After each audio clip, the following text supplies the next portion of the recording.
ሰላም ጤና ይስጥልን። በመላው ዓለም የምትገኙ የተወደዳችሁ የሮሃ ቲቪ ተከታታዮች የመጋቢት 10 2018 ዓ.ም የምሽት ዜናዎችን ይዘንላችሁ ቀርበናል። በወልዲያ ዙሪያ በተደረገ ከባድ ውጊያ የሚኒሊክ እዝ አንጸባራቂ ድል ማስመዝገቡ ተሰማ። በወራት በአገዛዙ መዋቅር ውስጥ ሰርጎ ተልዕኮ ሲፈጽም የነበረው ፋኖ ወደ ቀጠናው ተመልሷል። ዝርዝሩን ሰምታላችሁ። በትግራይ ክልል በሚገኙ መጠለያ ጣቢያዎች በረሃብና በሕክምና እጥረት የ325 ሰዎች ሕይወት ማለፉ ተረጋግጧል። በተፈናቃዮች ላይ እየደረሰ ያለው ሰብአዊ ቀውስ አሳሳቢ ደረጃ ላይ ደርሷል። መረጃውን ይዘናል። በደቡብ ሱዳን ድንበር አቅራቢያ በተቀሰቀሰ ግጭት 100,000 ሰዎች ወደ ኢትዮጵያ መሰደዳቸውን ዩኒሴፍ አስታውቋል። በአገሪቱ የተከሰተው ግጭት እንደተባባሰ ነው። ኢራን በባህረ ሰላጤው ሀገራት ላይ እያባባሰችው ያለው ጥቃት የሀገራቱን መንግስታት በከፍተኛ የዲፕሎማሲ አጣብቂኝ ውስጥ እንደከተታቸው ተገለጸ። አድማጭ ተመልካቾቻችን አብራችሁን ልትቆዩ ከፈቀዳችሁ እነዚህንና ሌሎች መረጃዎችን በዝርዝር የምናሰማችሁ ይሆናል። የሮሃ ቲቪ ወቅታዊና ሀቀኛ መረጃዎች እንዲደርሷችሁ ቻናሉን ሰብስክራይብ፣ ላይክ እና ሼር በማድረግ አሁኑኑ ቤተሰብ ይሁኑ። የምስራቅ አማራ ቀጠና ሚኒሊክ እዝ በወልዲያ ዙሪያ ባደረገው መጠነ ሰፊ ማጥቃት እርምጃ በአገዛዙ ሰራዊት ላይ ከባድ ሰብአዊና ቁሳዊ ኪሳራ ማድረሱን አስታወቀ።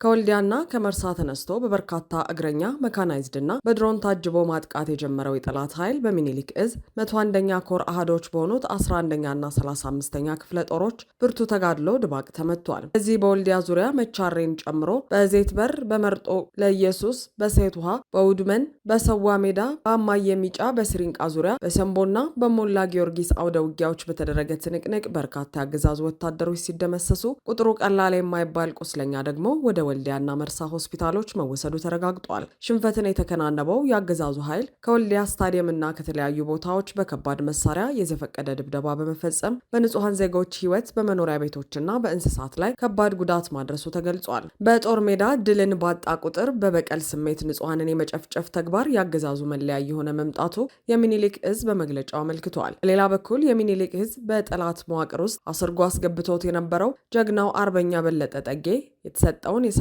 ወራት የደህንነት ተልዕኮ በድል አጠናቆ ወደ አሃዱ ተመልሷል። አርበኛው በጠላት መዋቅር ውስጥ በቆየባቸው ጊዜያት የፋኖ ሰርጂካል ኦፕሬሽን ምድብተኞች በባንዳዎች በአገዛዙ ቁልፍ አመራሮች ላይ ለፈጸሟቸው ጥቃቶች ስኬታማነት ከፍተኛ የመረጃ ድጋፍ ሲያደርግ መቆየቱ ተገልጿል። አርበኛው ተልዕኮን አጠናቆ ሲመለስም ከሚሊሻና ከአድማ ብተና የተውጣጡ 6 የአገዛዙ ወታደሮችን በማስከተል ከነሙሉ ትጥቃቸው ለሚኒሊክ እዝ 102ኛ ኮር አስረክበዋል። የአስደናቂና ወራትን የፈጀ ኦፕሬሽን የፋኖ የመረጃና ደህንነት መዋቅር የጠላትን ሰፈር እስከ ውስጠኛው ክፍል ሰብሮ የመግባት ብቃት እንዳለው በተግባር ያሳየ መሆኑ ተመልክቷል። በአንጻሩ ደግሞ የአገዛዙ መዋቅር ምን ያህል የተፍረከረከ መሆኑን በተጨባጭ ያመላከተ ክስተት ሆኖ ተመዝግበዋል። መዳረሻው ድልና ነጻነት የሆነው የአማራ ሕዝብ የህልውና ተጋድሎ አሁንም በተባበረ ክንድ ተጠናክሮ እንደሚቀጥል የምስራቅ አማራ ቀጠና ሚኒሊክ እዝ በላከው መረጃ አረጋግጧል።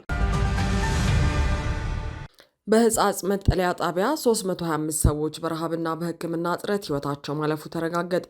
በተለያዩ መጠለያ ጣቢያዎች የሚገኙ ወገኖቻችን በአሁኑ ወቅት ለከፋ ሰብአዊ ቀውስ መጋለጣቸው የተሰማ ሲሆን በተለይም በህጻጽ መጠለያ ጣቢያ ብቻ በረሃብና በሕክምና እጥረት ምክንያት የ325 ሰዎች ህይወት ማለፉ ተረጋግጧል። የመገናኛ ብዙሃን በታህሳስ ወር 2018 ዓ.ም ባወጡት ዘገባ መሰረት በዚሁ መጠለያ ጣቢያ ብቻ ወደ 1700 የሚጠጉ ሰዎች ለረሃብ የተጋለጡ ሲሆን በከፋ የምግብ እጥረትና በውስን የህክምና አገልግሎት ምክንያት በየዕለቱ ተደጋጋሚ የሰው ህይወት እያለፈ መሆኑን መረጃዎች አመላክተዋል። በመጠለያው የሚገኙ ቤተሰቦች ለመገናኛ ብዙሃን እንደገለጹት የምግብና የመድኃኒት እጥረት ሰዎች እንዲሞቱ ዋና ምክንያት ሆኗል።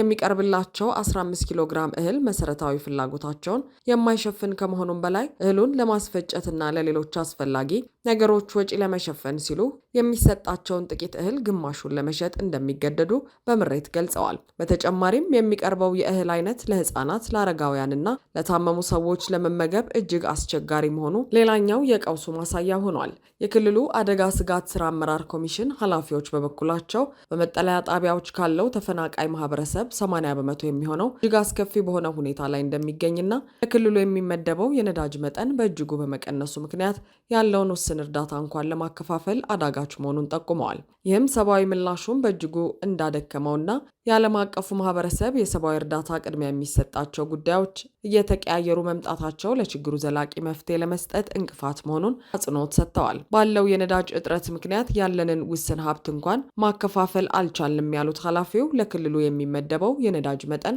ቀደም ሲል ከነበረው 15 ሚሊዮን ሊትር ወደ 1.2 ሚሊዮን ሊትር ዝቅ ማለቱን ገልጸዋል። የተለያዩ የሰብአዊ መብት ተሟጋች ድርጅቶችና ምሁራን ባቀረቡት ጥሪ በህጻጽና በሌሎች መጠለያዎች የሚገኙ ተፈናቃዮች በረሃብ በአልሚ ምግብ እጥረትና መከላከል በሚቻሉ በሽታዎች ምክንያት ህይወታቸው እያለፈ መሆኑን ገልጸዋል። በተደረገ ግምገማ በህጻጽ መጠለያ 325 ሰዎች መሞታቸው የተረጋገጠ ሲሆን ይህም የሆነው መሰረታዊ ፍላጎቶችን ስልታዊ በሆነ መንገድ በመንፈግና በብዙ መጠለያ ጣቢያዎች የጤና አገልግሎት ፈጽሞ ባለመኖሩ እንደሆነ ተነግሯል። ዓለም አቀፍ የረድኤት ድርጅቶችና ለጋሽ መንግስታት ይህንን አሳዛኝ የህይወት መጥፋት ለመከላከል ሲሉ የምግብና የሕክምና እርዳታ በአስቸኳይ እንዲጨምሩ፣ ያልተገደበ ሰብአዊ ተደራሽነት እንዲኖርና ጠንካራ ዓለም አቀፍ ቅንጅት እንዲፈጠር አስቸኳይ ጥሪ ቀርበዋል። ዛሬ በመጠለያ ጣቢያዎች የታየው ይህ ሰብአዊ ቀውስ አሁንም ድረስ በኢትዮጵያ ውስጥ ያለው ሰብአዊ ቀውስ ወደ ከፋ ደረጃ መሸጋገሩን የሚያሳይ አሳዛኝ ክስተት ሆኖ ተመዝግቧል።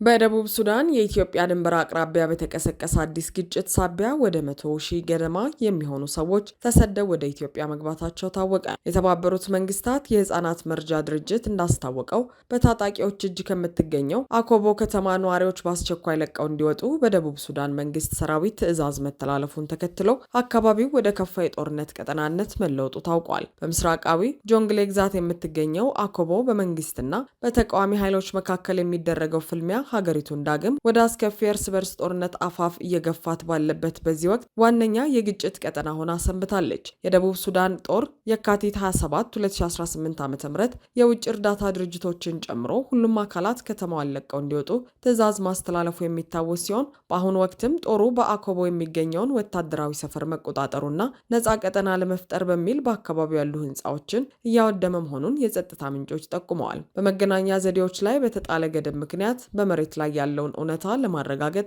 አስቸጋሪ ቢሆንም የአካባቢው ግጭት ግን አሁንም እንደቀጠለ መሆኑ ተመልክቷል። ዩኒሴፍ ባወጣው መግለጫ በጆንግሌ ግዛት ያለው ግጭትና ጥቃት እየተባባሰ መምጣቱ ለህፃናት ደህንነት እጅግ አስጊ ሁኔታ መፍጠሩን ገልጿል። በዚህም ሳቢያ 100,000 ገደማ ሰዎች ድንበር አቋርጠው ወደ ኢትዮጵያ የገቡ ሲሆን ሌሎች ደግሞ በጆንግሌና በላይኛው አባይ ግዛቶች ወደሚገኙ ደህንነታቸው የተጠበቀ አካባቢዎች መሸሻቸው ታውቋል። በተለይም ቀደም ሲል ለታካሚዎችና ለተጎጂዎች አስተማማኝ መጠለያ የነበረው የአኮቦ ሆስፒታል በግጭቱ ምክንያት ሕክምናቸውን ሲከታተሉ የነበሩ ሁሉም ሰዎች አካባቢውን ለቀው እንዲወጡ ተደርጓል። ሆስፒታሉ መዘረፉንና በአሁኑ ወቅትም ሙሉ በሙሉ ዝግ መሆኑን የሚጠቁሙ ሪፖርቶች መረጋገጣቸው ለሰብአዊ ቀውሱ መባባስ ትልቅ ምክንያት ሆኗል።